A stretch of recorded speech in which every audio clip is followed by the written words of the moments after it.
మేషరాశి వారికి వృత్తిపరమైన బాధ్యతలు చాలా అధికంగా ఉంటాయి.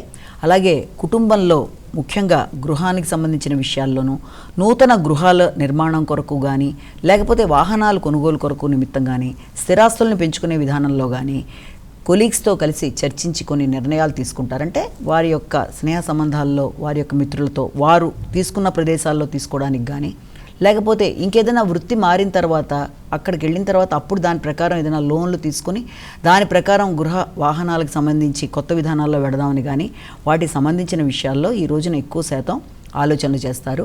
అధిక బాధ్యతలు, శ్రమ మొదలైనవి అధికంగా ఉంటాయి. ఈ వృషభ రాశి వాళ్ళ విషయం తీసుకునేటప్పటికీ వీరికి విద్యా సంబంధమైన విషయాల్లో దూర ప్రదేశాల్లో అవకాశాలు లాంటివి ఏర్పడడం, నూతన విద్యా విధానాల్లో ఏదైనా విద్యా సంబంధంగా దూర ప్రదేశాలంటే ఏదైనా విదేశీ విద్యకు సంబంధించి కానీ విదేశాలకు సంబంధించిన విషయాల్లో కానీ టెలిఫోనిక్ ఇంటర్వ్యూ లాంటివి అవ్వడం, అలాగే విదేశాల్లో ముఖ్యులైన మీ యొక్క కుటుంబ సభ్యులు ఎవరైనా ఉన్నట్లయితే వారి యొక్క సహకారంతో నూతన అవకాశాలు, శ్రమతో మంచి మీకు గైడ్ని అంటే ఒక మంచి గురువుని ఈ రోజున మీరు పొందడానికి ఆస్కారం అనేది మీకు లభిస్తుంది. ఉన్నత విద్య కొరకు ప్రయత్నం చేసే విద్యార్థులకు మంచి గురువుని లభ్యమయ్యే అవకాశంగా మనం భావించవచ్చు. మిథున రాశి వాళ్ళ విషయంలో ఈ రోజున డైజెస్టివ్ ప్రాబ్లమ్స్ రాకుండా, ఆరోగ్య సంబంధమైన విషయాలు, మానసిక అనారోగ్యాలు లేకుండా జాగ్రత్త తీసుకోవాలి. ముఖ్యంగా ఆర్థిక సంబంధమైన విషయాలలో ఎక్కువ ఆలోచనలు చేస్తారు.